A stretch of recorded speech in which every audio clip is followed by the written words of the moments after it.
नमस्ते, मैं हूं जसप्रीत कौर। कोरोना के मामले तेजी से कम हुए हैं, लेकिन कोरोना अभी भी है, खतरा अभी भी बना हुआ है। ऐसे में मास्क आपके लिए सबसे बड़ा हथियार है। इसको लेकर के हमने एक कैंपेन भी शुरू किया है, #मास्क पहनो इंडिया। आप मास्क पहनकर अपने परिवार की सुरक्षा कीजिए और एक जिम्मेदार नागरिक की भूमिका निभाइए। ये प्रण लीजिए कि जब तक ये महामारी है, आप मास्क नहीं उतारेंगे। देश भर में अनलॉक की शुरुआत के बीच पीएम नरेंद्र मोदी ने बड़ा ऐलान किया। पीएम ने बताया कि 21 जून से देश के से 18 साल से अधिक उम्र वाले सभी लोगों को मुफ्त टीका लगाया जाएगा। ये टीका केंद्र सरकार की तरफ से लगाया जाएगा। अब तक केंद्र सरकार 45 साल से अधिक उम्र वालों को मुफ्त टीका लगवाती थी, जबकि 18 से 45 साल की उम्र वालों को टीका राज्य सरकारें लगवा रही थी। अब केंद्र सरकार ही टीकाकरण का सारा काम करेगी। अब तक देश के करोड़ों लोगों को मुफ्त वैक्सीन मिली है। अब 18 वर्ष की आयु के लोग भी इसमें जुड़ जाएंगे। सभी देशवासियों के लिए भारत सरकार ही मुफ्त वैक्सीन उपलब्ध करवाएगी। गरीब हो, निम्न मध्यम वर्ग हो, मध्यम वर्ग हो या फिर उच्च वर्ग, भारत सरकार के अभियान में मुफ्त वैक्सीन ही लगाई जाएगी। पीएम मोदी ने कहा कि केंद्र सरकार वैक्सीन खरीदकर राज्य सरकारों को मुफ्त देगी, यानी कि अब राज्य सरकारों को वैक्सीन पर कुछ भी खर्च नहीं करना होगा। राज्यों के पास अब तक वैक्सीनेशन से जुड़ा जो 25% काम था, उसकी जिम्मेदारी भी अब केंद्र सरकार उठाएगी। आज ये निर्णय लिया गया है कि राज्यों के पास वैक्सीनेशन से जुड़ा जो 25% काम था, उसकी जिम्मेदारी भी भारत सरकार उठाएगी। यानी देश की किसी भी राज्य सरकार को वैक्सीन पर कुछ भी खर्च नहीं करना होगा। सभी देशवासियों के लिए भारत सरकार ही मुफ्त वैक्सीन उपलब्ध करवाएगी। हालांकि पीएम के संबोधन के बाद विपक्ष ने वार भी किया। विपक्ष ने 18 साल के ऊपर के लोगों को मुफ्त टीका लगवाने को सुप्रीम कोर्ट के दबाव में लिया गया फैसला बताया। सारे मुख्यमंत्रियों ने कहा कि इसे फ्री वैक्सीनेशन किया जाना चाहिए, लेकिन प्रधानमंत्री उस समय सुने नहीं।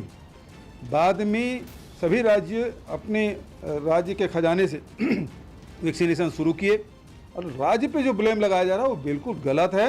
ये तो सुप्रीम कोर्ट ने भी फटकार लगाई, लोगों ने भी कहा, तब जाके केंद्र सरकार की नींद खुली है और अब जाके फ्री वैक्सीन की बात कर रहे हैं। जिस तरह से राज्यों को वैक्सीन नहीं दिया जा रहा था, राज्य लगातार कह रहे थे कि पैसे ले लो, वैक्सीन दे दो, दे नहीं पाए। और सबसे बड़ा सवाल सुप्रीम कोर्ट ने खड़ा किया कि आपने 35,000 करोड़ रुपए केंद्रीय बजट में पार्लियामेंट से मंजूरी ली, तो पैसे कितने खर्च हुए? लेकिन टीके को लेके हर दिन नई नीति, हर दिन नीतियों में बदलाव। हमें लगता है इससे बड़ी विफलता नहीं हो सकती। जो भी निर्णय हुआ है सुप्रीम कोर्ट के दबाव में। मोदी जी ने समझा कि मोदी जी को खिलाफ बहुत चर्चा हो रहा है। वैक्सीन पॉलिसी मोदी जी का पूरा नाकाम था, लोग नाराज हो रहे थे। तो मोदी पोजीशन रिकवर करने का कोशिश कर रहे हैं, करना ही चाहिए, कर रहे हैं। और उत्तर प्रदेश का चुनाव को मुकाबला करने के लिए पॉलिसी लिया। एआईएमआईएम प्रमुख असदुद्दीन ओवैसी ने वैक्सीनेशन पर केंद्र सरकार की नीति को असफल बताया। उन्होंने कहा कि पीएम के मुफ्त वैक्सीन देने का फैसला सुप्रीम कोर्ट के दबाव का नतीजा है। प्रधानमंत्री ने न सिर्फ अपना वक्त खराब किया, बल्कि देश की तमाम जनता जो उनको बड़ा टीवी पर देख रही थी कि कुछ बोलेंगे, उन्होंने सबका वक्त खराब किया है। देश के प्रधानमंत्री ने आज अपनी वैक्सीनेशन पॉलिसी में यू टर्न लेना पड़ा। इसलिए लेना पड़ा क्योंकि सुप्रीम कोर्ट ने उन पर यह ऑब्जर्वेशन किया कि मोदी सरकार की वैक्सीनेशन पॉलिसी आर्बिट्री है, डिस्क्रिमिनेटरी है। आम आदमी पार्टी के नेता राघव चड्ढा ने सभी लोगों को मुफ्त वैक्सीन देने के पीएम के फैसले का स्वागत किया। हालांकि उन्होंने ये भी कहा कि सुप्रीम कोर्ट की खिंचाई के बाद केंद्र ने फ्री वैक्सीनेशन का फैसला लिया। देशवासियों की ओर से, दिल्ली वासियों की ओर से सुप्रीम कोर्ट को, देश के उच्चतम न्यायालय को, हमारे ऑनरेबल जजेस को बहुत बहुत शुक्रिया अदा, जिन्होंने लगातार बीते कुछ दिनों से वैक्सीन की नीति पर चल रही हेयरिंग में केंद्र सरकार को लताड़ा, डांटा और एक केंद्र सरकार की तरह काम करते हुए देश में हर व्यक्ति के लिए वैक्सीन मुहैया करानी, उपलब्ध करानी और वैक्सीन लगाने का काम उनको सौंपा, जो जिसकी जिम्मेदारी उनकी थी। सीपीएम नेता सीताराम येचुरी ने पीएम के मुफ्त टीके के फैसले से देर से आए दुरुस्त आए फैसला बताया। उन्होंने कहा कि वैक्सीन देने की जिम्मेदारी केंद्र सरकार की है। राज्य सरकारें कई बार उनसे कही थी ये आपकी जिम्मेदारी है, आपको पहुंचाना क्यों नहीं हो रहा है। अब सुप्रीम कोर्ट में ये केस दर्ज है, अब उसका नतीजा आने वाला है और सबको पता है कोर्ट जिस तरीके से बयान दे रही है कि ये केंद्र सरकार की प्राथमिक जिम्मेदारी है। अब कोर्ट से ये आदेश आने से पहले वो जो है अपना घोषणा कर दी। अच्छी बात है, देर आई लेकिन दुरुस्त आई बात। सभी लोगों को मुफ्त वैक्सीन देने के पीएम के ऐलान पर सियासत भी शुरू हो गई है। विपक्ष ने आरोप लगाया कि सुप्रीम कोर्ट के दबाव के बाद केंद्र सरकार ने फैसला लिया, जिसका जवाब केंद्र सरकार ने भी दिया। सरकार के सूत्रों के मुताबिक फ्री वैक्सीनेशन को सेंट्रलाइज करने की योजना 1 जून को ही पीएम मोदी के सामने रखी गई थी। न्यूज 18 के अमिताभ सिन्हा की खबर है कि पीएम ने मीटिंग में इस योजना को मंजूरी भी दे दी थी और उसी दिन से इस प्लान पर काम शुरू हो गया था और सोमवार को इस बारे में ऐलान किया गया। इस मुद्दे पर सुप्रीम कोर्ट में 3 जून को सुनवाई हुई थी, जबकि सूत्रों के मुताबिक इससे पहले ही बैठक में सरकार ने इसकी मंजूरी दे दी। अमिताभ सिन्हा हमारे सहयोगी फोन लाइन पर मौजूद है। अमिताभ, जो इस मुद्दे पर सियासत हो रही है और ये अब स्पष्ट किया गया है केंद्र सरकार की तरफ से कि पहले ही मीटिंग में इस योजना को मंजूरी दी गई थी। बिल्कुल, 1 तारीख को एक बड़ी बैठक हुई थी जिसमें प्रधानमंत्री खुद बैठे थे। उसमें सबको मुफ्त टीका देने की योजना का प्रस्ताव रखा गया था, जिसको प्रधानमंत्री ने मौखिक रूप से मंजूरी दी गई थी। मामला सुप्रीम कोर्ट में था। सुप्रीम कोर्ट में ने भी सरकार से पूछा था कि सबके टीकाकरण के लिए सरकार क्या कर रही है, तो सरकार को जवाब भी देना था। तो एक खाका सरकार के पास तैयार था। जब विपक्ष ने बहुत ज्यादा आवाज उठानी शुरू कर दी और दवा की बर्बादी से लेकर दवा के इस्तेमाल न होने के आरोप लगने लगे और कई राज्यों से ये रिपोर्ट आने लगी, तो ये फैसला प्रधानमंत्री ने किया है और ये एक बड़ा फैसला है यूनिवर्सल वैक्सीनेशन का। पूरे 18 वर्ष से ऊपर के सब लोगों को मुफ्त टीका देने की सरकार की योजना है, जो काफी अब जन जन तक पहुंचेगी और लोगों को राहत मिलेगी। बिल्कुल अमिताभ, विपक्ष ये भी आरोप लगा रहा है कि सुप्रीम कोर्ट की फटकार के बाद सरकार को अपनी वैक्सीनेशन पॉलिसी में यू टर्न लेना पड़ा। देखिए, ये पॉलिसी तो चल ही रही थी। सरकार तो पहले भी मुफ्त टीके दे रही थी और राज्यों को अपने अपने कोटे का डोज वैक्सीनेशन का डोज दे रही थी। और 16 जनवरी से एक बहुत बड़ी योजना शुरू हुई, जिसे प्रधानमंत्री ने कहा था कि दुनिया की सबसे बड़ी वैक्सीनेशन की योजना, जिसमें सबसे बड़े आबादी को कवर किया जाएगा। तो तब भी केंद्र सरकार मुफ्त की दवा सबको दे रही थी। जो 45 वर्ष से ऊपर की आयु के लोग हैं सबको मुफ्त की दवा दे रही थी और प्रायोरिटी भी तय की गई थी कि पहले हेल्थ वर्कर्स, फ्रंटलाइन वर्कर्स और बुजुर्गों को मिलेगा। ये तमाम चीजें थी और प्रधानमंत्री ने साफ तौर पे कहा है कि ये तमाम बातें और जो प्रायोरिटीज थी किनको पहले दिया जाएगा, ये तय की गई थी मुख्यमंत्रियों के साथ बैठक के बाद, सांसदों और तमाम संसदीय दलों के नेताओं के साथ बैठक के बाद, तो सबके सहमति के बाद यह तय हुआ था। इसलिए किसी को निंदा करने का और सवाल उठाने का इस पर कोई हक नहीं है। प्रधानमंत्री ने कल अपने राष्ट्र के नाम संदेश में भी कहा है। इसलिए ये जो निजी अस्पताल खरीदेंगे, ये भी योजना पहले से चल रही थी, लेकिन प्रधानमंत्री ने ये अब सुनिश्चित कर दिया है कि 18 वर्ष के सब ऊपर के सब का खर्च का वहन मुफ्त टीकाकरण की योजना अब केंद्र सरकार वह करेगी। मोदी सरकार उसको सबको टीके दिलवाएगी। तो ये बहुत बड़ी बात है। अब धीरे धीरे बच्चों के वैक्सीनेशन के लिए ट्रायल भी चल रहे हैं, वो भी अब धीरे धीरे तमाम जानकारियां मिली है और केंद्र सरकार ने विपक्ष को जवाब भी दिया है। पीएम के मुफ्त टीका देने के ऐलान का बीजेपी और उसकी सहयोगी दलों के नेताओं ने स्वागत किया। उन्होंने पीएम मोदी के इस फैसले को ऐतिहासिक बताया, विपक्ष पर भ्रम फैलाने का आरोप लगाया। प्रधानमंत्री जी का हृदय से आभार प्रकट करता हूं। उन्होंने देश की मन को ठीक से पढ़ के फिर एक ऐतिहासिक निर्णय किया है। भारत सरकार नागरिकों को अपने खर्चे से टीका लगाने की जिम्मेदारी लिया था। भारत सरकार विशेष करके प्रधानमंत्री जी ने अपने जवाबदेही, अपने राजनीतिक कौशल्यता और उन्होंने एक संवेदनशील जिम्मेदार निर्णय आज उन्होंने किया है।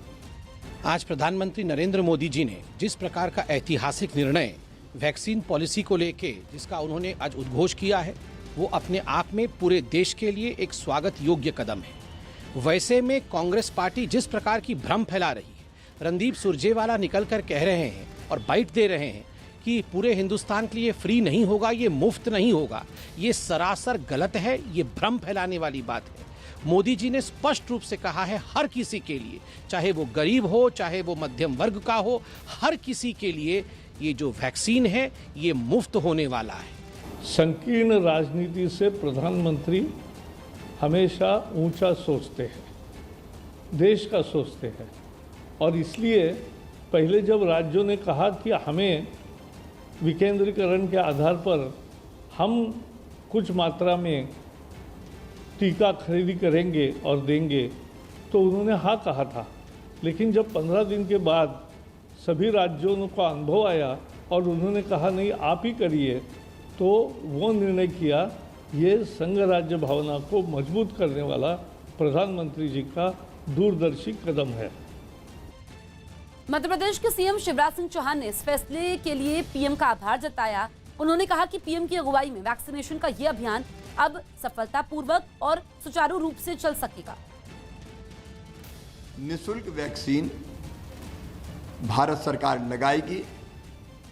माननीय प्रधानमंत्री जी के नेतृत्व में वैक्सीनेशन का यह अभियान कुशलतापूर्वक सुचारू रूप से सफलता के साथ चलेगा। मैं एक बार फिर अपनी ओर से और अपने राज्य की जनता की ओर से उनको कोटि कोटि धन्यवाद देता हूं।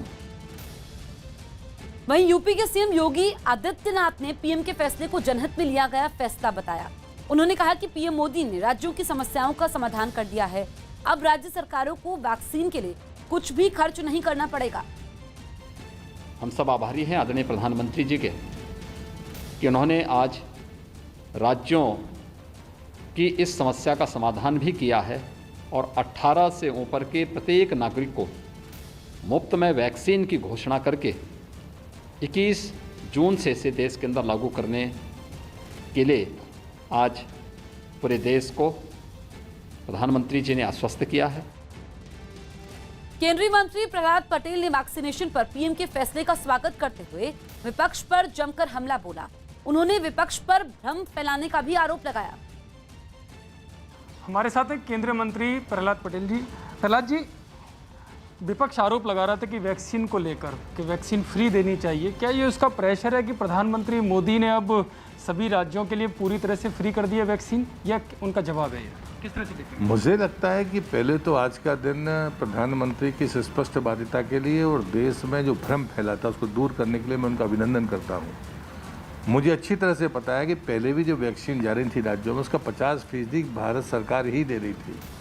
अगर देश में अनाज जा रहा था तो पहले चरण की महामारी में ही 80 करोड़ लोगों को अगर मुफ्त अनाज मिला तो भारत सरकार की प्रधानमंत्री की योजना थी। मुझे लगता है कि किसी भी मामले में कोई भ्रम नहीं था, पर हाँ, कांग्रेस हो या बाकी जो विपक्षी दल है उन्होंने भ्रम फैलाने का काम किया। हजारों भ्रम फैलाए जाएं, लेकिन एक सच उसको कैसे ख़त्म करता है मुझे आज के दिन का गवाह है। और मुझे लगता है जो जहाँ तक सवाल रोड मैप का है, रोड मैप बड़ा स्पष्ट है कि दिसंबर तक 18 वर्ष की आयु से ज़्यादा के लोगों को 100% लोगों को वैक्सीनेशन हो जाएगा। ये रोड मैप प्रधानमंत्री ने दिया था। आज उन्होंने जिस प्रकार से स्पष्ट किया है उससे देश के वैज्ञानिक और उनका अभिनंदन करना होगा, किसान का अभिनंदन करना होगा कि भंडार भरे और उसके बाद लोगों को उनका उपयोग हुआ। ये उनकी राजनीतिक इच्छा शक्ति का परिणाम है। वैक्सीन है, वैज्ञानिकों ने उपलब्ध कराई है, पहले हमें दशकों में नहीं मिलती थी, इसका जवाब कांग्रेस को देना चाहिए, लेकिन आज उपलब्ध है। लेकिन लूटने की इजाज़त किसी को नहीं होगी, व्यापार करने की इजाज़त होगी, सेवा करने की इजाज़त होगी, लेकिन लूटने की इजाज़त नहीं होगी। गोवा के पास समंदर में एक जहाज के कैप्टन को अस्पताल पहुंचाने के लिए कोस्ट गार्ड ने रेस्क्यू ऑपरेशन चलाया। बताया गया कि उस जहाज के कैप्टन की तबीयत अचानक खराब हो गई, जिसकी खबर मिलते ही कोस्ट गार्ड ने बिना वक्त गंवाए एक चेतक हेलीकॉप्टर को उस जहाज के कैप्टन को लाने के लिए भेज दिया।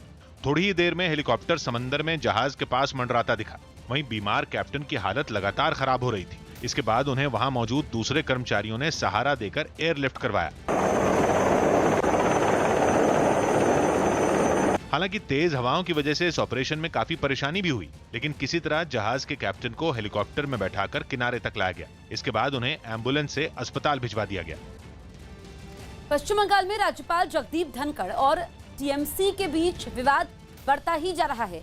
टीएमसी सांसद महुआ मोइत्रा ने राज्यपाल पर हमला बोला, उन पर भाई भतीजावाद का आरोप लगा दिया। पश्चिम बंगाल के राज्यपाल जगदीप धनखड़ और तृणमूल कांग्रेस के नेताओं के बीच शुरू हुआ विवाद बढ़ता ही जा रहा है। तृणमूल कांग्रेस के सांसद महुआ मोइत्रा ने राज्यपाल पर भाई भतीजावाद का आरोप लगा दिया तो राजभवन ने भी पलटवार करने में देर नहीं की। इस बीच इस पूरे विवाद में बीजेपी के नेता भी कूद पड़े, जिससे विवाद खत्म होने की बजाय बढ़ता ही जा रहा है। एक दिन पहले टीएमसी सांसद महुआ मोइत्रा का जब ये ट्वीट आया तो बंगाल में विवाद की नई हवा का अंदाजा हर किसी को हो चुका था। महुआ मोइत्रा ने इस ट्वीट में दावा किया कि राज्यपाल जगदीप धनखड़ ने अपने परिवार के लोगों और करीबियों को राजभवन में अपॉइंट किया। तंज का अंदाज ऐसा कि राज्यपाल को अंकल जी कहा, साथ में एक लिस्ट नत्थी कर दी जिसमें 6 लोगों को उनका रिश्तेदार बताकर नौकरी देने का आरोप मढ़ दिया। एक के बाद एक ट्वीट में महुआ ने राज्यपाल धनखड़ पर तीखे हमले किए और उन्हें बंगाल की हालत ठीक करने के लिए राज्य छोड़कर जाने की सलाह दे डाली। इस सलाह में यह भी बता दिया गया कि दिल्ली लौटकर वो यूपी के मुख्यमंत्री या फिर केंद्रीय गृह मंत्री के सलाहकार की भूमिका निभा सकते हैं। विवाद में मानो कोई कसर बाकी रह गई हो। सो महुआ ने दूसरे दिन बयान में भी कोताही नहीं बरती। वो कौन आपके रिश्तेदार में लगते हैं, कौन अपने जीजा के रिश्तेदार में लगते हैं, वो आप समझे। ये आपने सरासर झूठ कहा है कि आपसे इनका कोई ताल्लुक नहीं है, ये स्टेट गवर्नमेंट के अपॉइंटी नहीं है, ये सब सारे आपने वहाँ पे जुगाड़ किया है। ट्वीट की भाषा और महुआ के अंदाज पर विवाद तो होना ही था। बात बढ़ी तो बीजेपी के नेताओं ने भी हमलावर रुख अख्तियार कर लिया, लेकिन बीजेपी के नेताओं से पहले राज्यपाल जगदीप धनखड़ ने खुद ट्वीट कर महुआ के आरोपों का जवाब दिया। राज्यपाल जगदीप धनखड़ ने महुआ के आरोपों को न केवल सिरे से नकारा बल्कि उन्हें गलत करार दिया। राज्यपाल धनखड़ ने दावा किया कि उनके ओएसडी 3 राज्यों से हैं और सभी 4 अलग अलग जातियों से संबंध रखते हैं। इनमें से कोई भी उनका करीबी और रिश्तेदार नहीं है। 4 तो उनकी जाति के भी नहीं और न ही उनके राज्य से हैं। विवाद बढ़ा तो महुआ ने कहा कि उनके पास लोकतांत्रिक अधिकार है जो उन्हें राज्यपाल से सवाल पूछने का हक देते हैं, लेकिन राज्यपाल को विवाद में घसीटने पर बीजेपी भड़क गई। बंगाल बीजेपी के नेताओं ने तो महुआ की शैली पर हल्ला बोला ही, केंद्रीय मंत्रियों को भी टीएमसी का अंदाज नागवार गुजरा। टीएमसी के जो सांसद जो इस तरीके की भाषा यूज़ करने के लिए मशहूर है, उन्होंने जो भी इल्ज़ाम लगाया है वो सरेआम झूठ है। वो गवर्नर साहब ने ट्वीट करके उसका खुलासा कर दिया, उन्होंने उसका जवाब दे दिया। कोई भी सरनेम का अगर 4 लोग दिख जाए तो वो आपके लोग हैं या आपके रिश्तेदार हैं, ये साबित होता है क्या?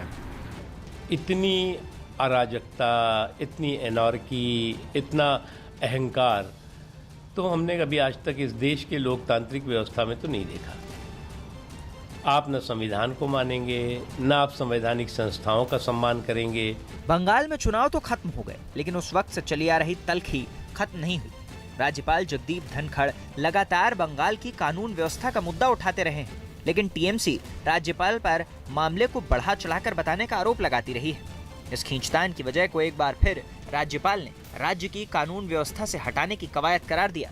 पश्चिम बंगाल में राज्यपाल की सक्रियता पर तृणमूल कांग्रेस पहले भी सवाल उठाती रही है। तृणमूल कांग्रेस का आरोप है कि केंद्र सरकार राज्यपाल के जरिए उसकी चुनी हुई सरकार गिराने की साजिश रच रही है। वहीं बीजेपी राज्य में खराब कानून व्यवस्था को बार बार मुद्दा बनाती है। बीजेपी का आरोप है कि तृणमूल कांग्रेस खराब कानून व्यवस्था के मुद्दे से ध्यान भटकाने के लिए तरह तरह की चाल चलती रहती है। तृणमूल कांग्रेस और बीजेपी के नेताओं के बीच बयानबाजी अब भी जारी है, जबकि सूबे में चुनाव के बाद नई सरकार बन चुकी है। पाकिस्तान के कराची में एक मेगा हाउसिंग प्रोजेक्ट की वजह से ऐसा कोहराम मचा कि वहां दिन दहाड़े दंगे भड़क गए। आरोप है कि सिंध की सरकार मुनाफा कमाने के लिए हाउसिंग प्रोजेक्ट की आड़ में वहां के मूल निवासियों का हक मार रही है, क्योंकि प्रोजेक्ट के लिए उनकी पुश्तैनी जमीन हड़प ली गई। इसी वजह से हजारों की आग बबूला भीड़ ने बहरिया टाउन कराची नाम की हाउसिंग सोसाइटी पर धावा बोल दिया और इतना उत्पात मचाया कि करोड़ों के प्रोजेक्ट की सूरत ही बिगड़ गई। उधार तो जगह तस्वीरों में दुकानों के शीशे चकनाचूर और उनका सामान सड़क पर पड़ा दिखा। जमकर तोड़फोड़ की गई और जो टूट नहीं पाया उसे जलाकर राख कर दिया गया। हाउसिंग प्रोजेक्ट में मौजूद कारों के शोरूम भी नहीं छोड़े गए, उन्हें फूंक दिया गया और लाखों की कारें कबाड़ में बदल गईं। बताया गया कि सिंध एक्शन कमेटी नाम के राजनीतिक पार्टियों के गठबंधन ने हाउसिंग सोसाइटी के बाहर धरना देने का ऐलान किया था, जिसका हिस्सा बनने के लिए सिर्फ कराची ही नहीं बल्कि पूरे सिंध प्रांत से हजारों लोग कारों, बसों और मोटरसाइकिलों पर सवार होकर पहुंचे। लेकिन फिर अचानक प्रदर्शनकारियों की टोली बेकाबू हो गई। उसने हाउसिंग सोसाइटी की बड़ी सी एंट्रेंस पर आग लगा दी और एंट्री पर लगे बैरिकेड तोड़कर अंदर दाखिल हो गई। यूपी के मुजफ्फरनगर से डरावनी वाली तस्वीरें सामने आई। वहां टायर से तेल निकालने वाली एक फैक्ट्री में आग लगी और इससे हड़कंप मच गया। बताया गया कि तेल लीक होने की वजह से हादसा हुआ, जिससे फैक्ट्री का एक हिस्सा अचानक आग की लपटों में घिर गया। देखते ही देखते उसके आसपास धुएं का गुबार फैलने लगा। ये देखकर वहां अफरा तफरी मच गई। फैक्ट्री के कर्मचारियों ने इस हादसे की जानकारी तुरंत प्रशासन को दी, जिसके बाद वहां पहुंचे दमकल कर्मियों ने आग बुझाने का काम शुरू कर दिया। 2 घंटे में आग पर काबू पा गया। कोई चोट से पेट नहीं है, कोई जनहानि नहीं है। फायर ब्रिगेड के लोगों ने आग को फैलने से तो बचा लिया, लेकिन उसके बुझने तक फैक्ट्री को लाखों रुपए का नुकसान हो चुका था। दिल्ली में एक ड्राइव थ्रू वैक्सीनेशन सेंटर का उद्घाटन करने पहुंचे डिप्टी सीएम मनीष सिसोदिया का कांग्रेस ने घेराव करने की कोशिश की। कांग्रेस ने आरोप लगाया कि दिल्ली सरकार लोगों को मुफ्त वैक्सीन देने का अपना वादा भूल गई है और इसका विरोध करने के लिए कांग्रेस कार्यकर्ता तख्तियां और पार्टी के झंडे लेकर अचानक पहुंच गए। वादा था मुख्यमंत्री का फ्री वैक्सीन, यहाँ प्राइवेट अस्पतालों के लिए मार्केटिंग कर रहे हैं। वैक्सीनेशन के लिए बनाए गए कैंप में मनीष सिसोदिया पहुंच चुके थे। प्रदर्शनकारियों की भीड़ डिप्टी सीएम की तरफ दौड़ने लगी। कुछ पुलिस वालों और निजी सुरक्षा कर्मियों ने प्रदर्शनकारियों को रोकने की कोशिश की, लेकिन उन्हें धकेलकर प्रदर्शनकारी अंदर घुस गए। प्रदर्शनकारी डिप्टी सीएम के काफिले की गाड़ियों तक पहुंच गए, लेकिन इसके आगे जाने से उन्हें पुलिस ने रोक लिया। वहीं रुककर कांग्रेस कार्यकर्ताओं ने नारेबाजी शुरू कर दी। देखिए किस तरह से प्रोटेस्ट कर रहे हैं। ये जो कार है मनीष सिसोदिया के काफिले की है, तो आप देखिए किस तरह की स्थिति यहाँ पर बन गई है। लेकिन इस हंगामे से बेपरवाह मनीष सिसोदिया ने रिबन खोलकर एक निजी अस्पताल के ड्राइव थ्रू वैक्सीनेशन सेंटर का उद्घाटन किया। निजी अस्पतालों को वैक्सीन देने की जिम्मेदारी उन्होंने केंद्र पर डाल दी। केंद्र सरकार से भी कहता हूं कि एक तो वैक्सीन का जो डिस्ट्रीब्यूशन है उसका डेटा सार्वजनिक करें, किस राज्य को कितनी मिल रही है, किस एज ग्रुप के लिए कितनी मिल रही है, प्राइवेट सेक्टर को कितनी मिल रही है। ड्राइव थ्रू वैक्सीनेशन सेंटर में बिना गाड़ी से उतरे ही वैक्सीन लगवाई जा सकती है, जिसके लिए पहले से रजिस्ट्रेशन करवाना भी जरूरी नहीं है। स्वास्थ्य मंत्रालय ने कोरोना के इलाज में बड़ा बदलाव किया है। हल्के लक्षण और बिना लक्षण वाले कोरोना मरीजों के इलाज के लिए सरकार ने नई गाइडलाइंस जारी की है, जिसके मुताबिक ऐसे मरीजों को किसी भी तरह की दवा की जरूरत नहीं होगी। जैसे जैसे दिन बीत रहे हैं, कोरोना वायरस के इलाज की गुत्थी भी सुलझने लगी है। महामारी की 2 लहरों के बीच डॉक्टर अब इसके इलाज को कुछ कुछ समझने लगे हैं। यही कारण है कि केंद्रीय स्वास्थ्य मंत्रालय ने अब हल्के लक्षण वाले मरीजों और बिना लक्षण वाले मरीजों के लिए नए दिशा निर्देश जारी किए हैं। सरकार ने ऐसे सभी कोरोना मरीजों के लिए नई गाइडलाइंस जारी की है। इस नई गाइडलाइन के आने के बाद बहुत कुछ बदल गया है। अब ऐसे मरीज जिनकी कोरोना जांच में रिपोर्ट पॉजिटिव आई लेकिन उनमें एक भी लक्षण नहीं दिखे, उन्हें किसी भी तरह की दवा की जरूरत नहीं होगी। ऐसे मरीजों को स्वास्थ्य मंत्रालय ने किसी तरह की दवाई न लेने का सुझाव दिया है। स्वास्थ्य मंत्रालय के मुताबिक बिना लक्षण वाले कोरोना मरीजों को किसी तरह की दवा की जरूरत नहीं है। ऐसे मरीज सेहतमंद खान-पान से ठीक हो जाएंगे। इसके अलावा उन्हें अपनी सोच को सकारात्मक रखना होगा। यानी ऐसे मरीज अब हाइड्रोक्सीक्लोरोक्विन, आइवरमेक्टिन समेत कोई दवा नहीं लेंगे।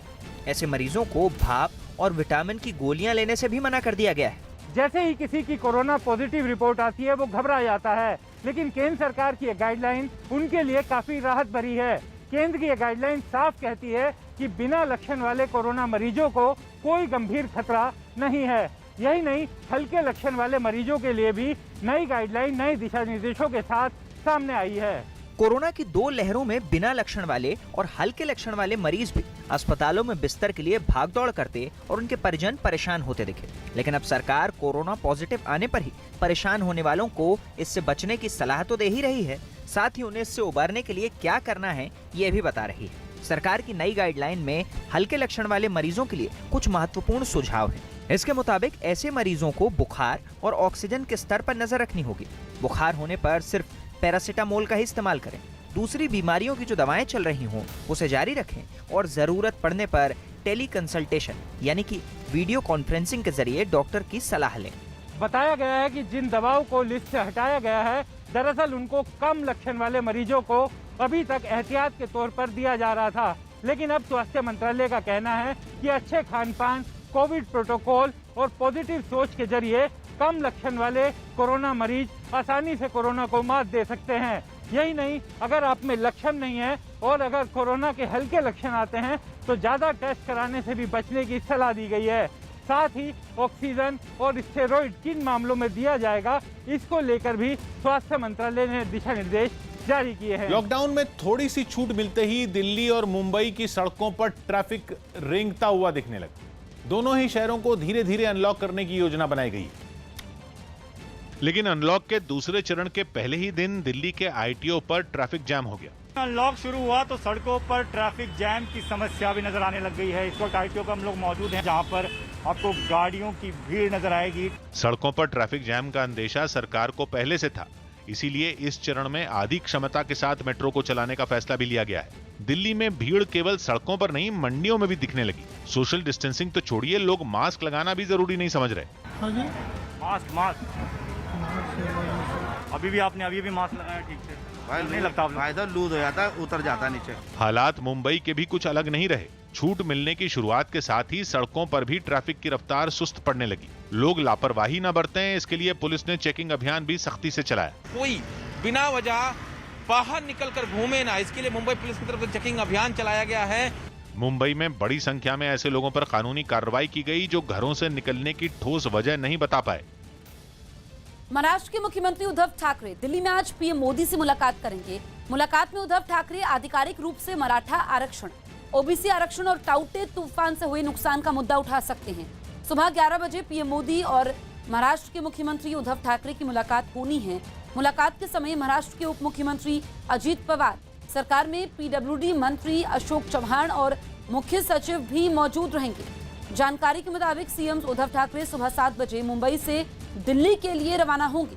सुबह 11 बजे पीएम मोदी से उनकी मीटिंग तय है। इसके बाद दोपहर 12 बजे मुख्यमंत्री उद्धव ठाकरे महाराष्ट्र सदन में प्रेस को संबोधित भी करेंगे।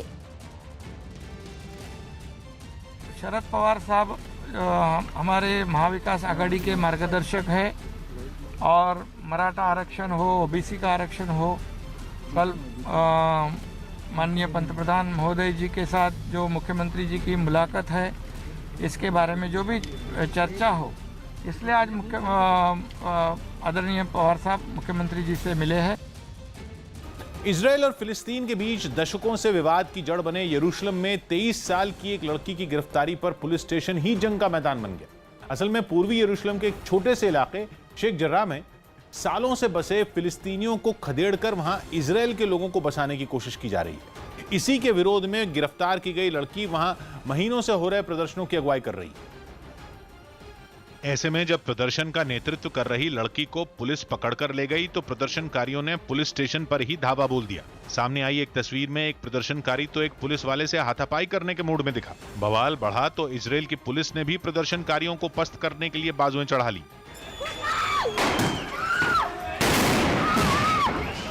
पुलिस ने धुआं और तेज आवाज करने वाले इतने हथगोले फेंके कि वहां सब कुछ धुंधला नजर आने लगा। ऊपर से हथगोलों के विस्फोट की कान फाड़ आवाज सुनकर तो पूरा इलाका ऐसा दहला जैसे वहां बम ब्लास्ट हुआ हो।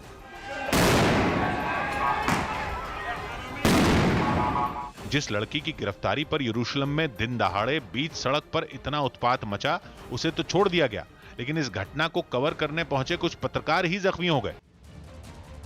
पेट्रोल और डीजल की कीमतों में बढ़ोतरी जारी है। देश के कई शहरों में पेट्रोल के दाम 100 रुपए प्रति लीटर के भी पार पहुंच चुके हैं।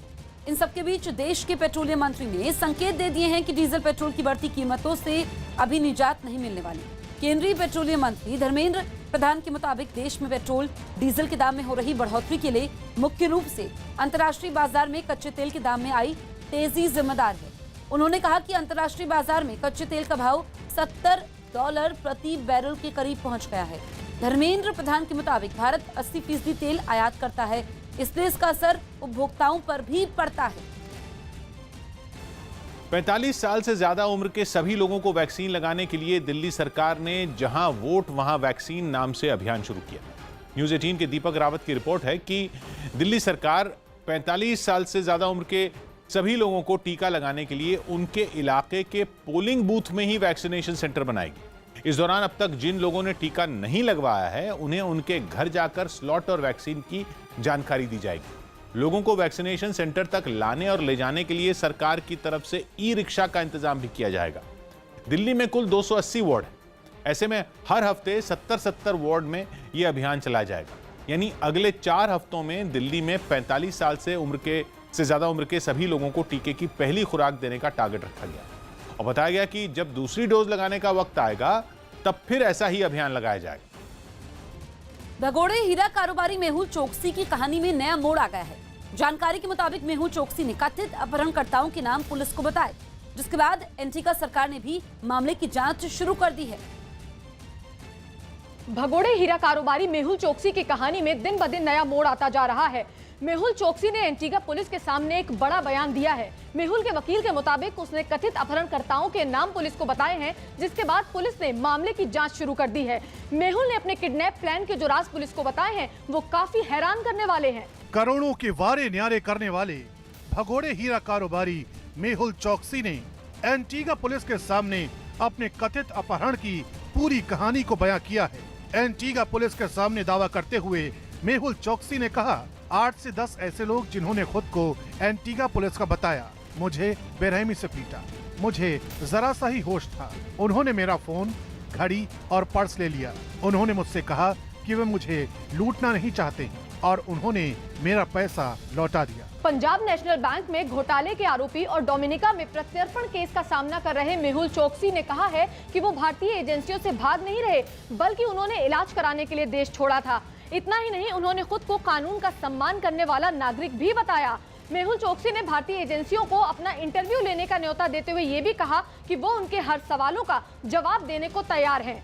इस बीच दावा ये भी किया जा रहा है कि मेहुल चोकसी प्रत्यर्पण से बचने के लिए अपनी ही अपहरण की थ्योरी गढ़ रहा है। यही वजह है कि एंटीगा सरकार भी इस मामले की जांच में जुट गई है। बताया जा रहा है कि इस बारे में मेहुल चोकसी के वकील ने पुलिस कमिश्नर के सामने शिकायत की है। एंटीगा के पीएम गैस्टन ब्राउन के मुताबिक मेहुल चोकसी के वकील ने पुलिस कमिश्नर के सामने शिकायत की है। उसमें कथित तौर पर हुए अपहरण में शामिल लोगों के नाम भी बताए गए हैं। मेहुल चोकसी से जुड़ी इन तमाम थ्योरियों के बीच न्यूज़ 18 को एक बेहद खास तस्वीर मिली है, जिसमें मेहुल चोकसी के साथ उसका वो एजेंट भी दिखाई दे रहा है, जिसके बारे में ये दावा किया जा रहा है कि चोकसी को एंटीगा से फरार करवाने के प्लान का मास्टरमाइंड यही शख्स है। 13,500 करोड़ के गबन का आरोपी मेहुल चोकसी भारतीय एजेंसियों से बचने के लिए विदेशों में भागा फिर रहा है। कई बार ऐसा भी मौका आया जब हजारों करोड़ का चूना लगाने वाला ये हीरा कारोबारी भारत की पकड़ में आते आते बच गया। डोमिनिका से पकड़े गए मेहुल चोकसी के खिलाफ सबूतों का पुलिंदा लेकर एक भारतीय दल चार्टर्ड प्लेन से वहां पहुंचा था, लेकिन ये मामला एक बार फिर टल चुका है। ऐसे में सवाल उठ रहा है कि एजेंसियों को मेहुल चोकसी कब और कैसे सौंपा जाएगा।